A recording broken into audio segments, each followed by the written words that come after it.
लिहा आणि मोकळे व्हा. आपण कसे आहोत, आपल्यासमोर नेमका प्रश्न काय, त्यावर काय उपाय असू शकतात, असा गोंधळ उडालेला असेल, मनावर ताणतणाव असेल, कसली तरी भीती मनाला छळत असेल, तर एकच सोपा उपाय आहे. तो म्हणजे जे मनात येतं ते सरळ लिहून काढणं. मानसिक स्वास्थ्यासाठी रोज लिहिणं ही चांगली सवय आहे. आपल्या आयुष्यात आपली पावलोपावली मदत करणारी ही लिहिण्याची सवय जोपासणं फार अवघड बाब नसते. लिहिण्याची सवय जोपासताना काही सोप्या टिप्स. 1. दिवसभरात जेव्हा केव्हा आपल्याला लिहावंसं वाटेल, वेळ मिळेल तेव्हा लिहावं. यासाठी सोबत डायरी, पेन असावा, किंवा तो नसला तरी आपण मोबाईलमध्येही लिहू शकतो. 2. लिहायचं कसं, पहिले काय लिहावं असा विचारांचा खल न करता जे जसं मनात येईल ते लिहावं.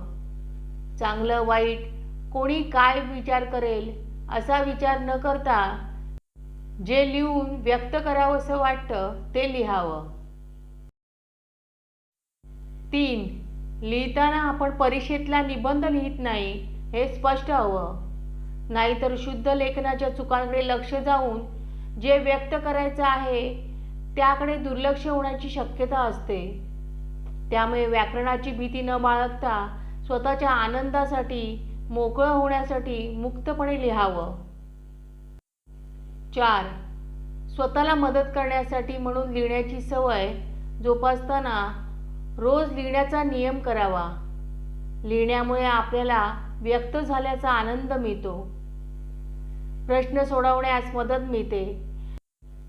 स्वतःला किंवा परिस्थितीला ओळखण्यात मदत होते. मन तणावमुक्त होण्यास, स्वतःला आनंद मिळण्यास म्हणून लिहिण्याची सवय जोपासताना रोज लिहिणं आवश्यक आहे. लिहिल्यानं काय होतं? 1.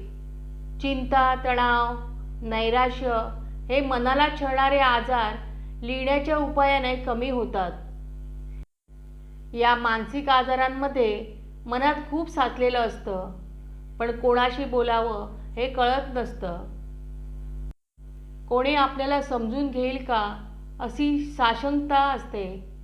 तर कधी इच्छा असूनही बोलता येत नाही.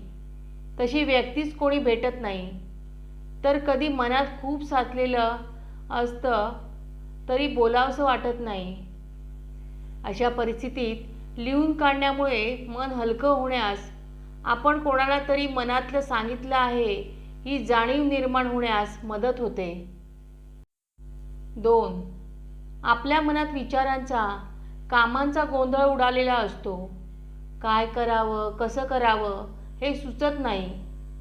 यामुळे काम होत नाही.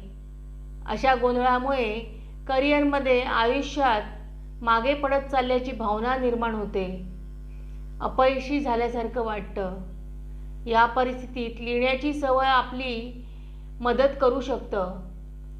ज्या कामांचा, विचारांचा गोंधळ उडाला आहे ती कामं, ते विचार जर लिहून काढले तर कशाला प्राधान्य द्यायला हवं याची जाणीव होते.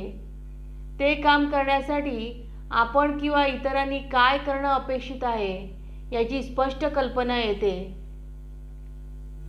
आपल्या समोरचे प्रश्न कोणते याची स्पष्ट जाणीव होते.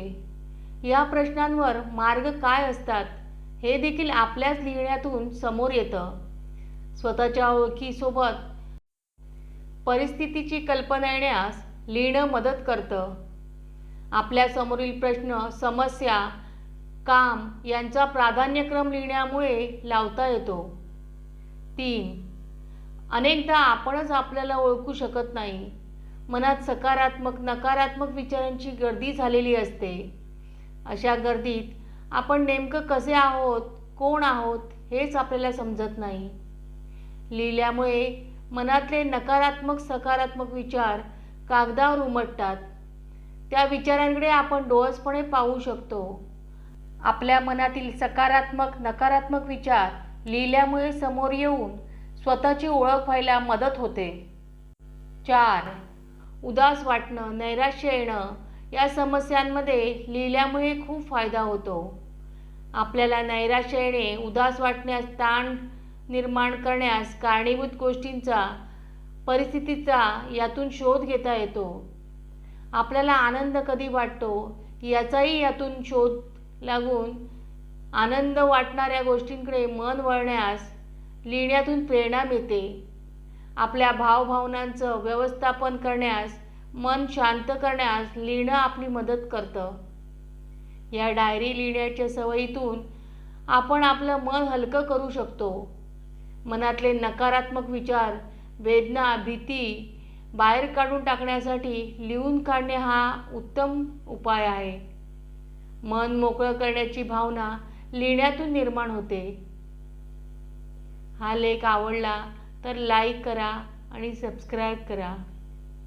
धन्यवाद. श्री स्वामी समर्थ.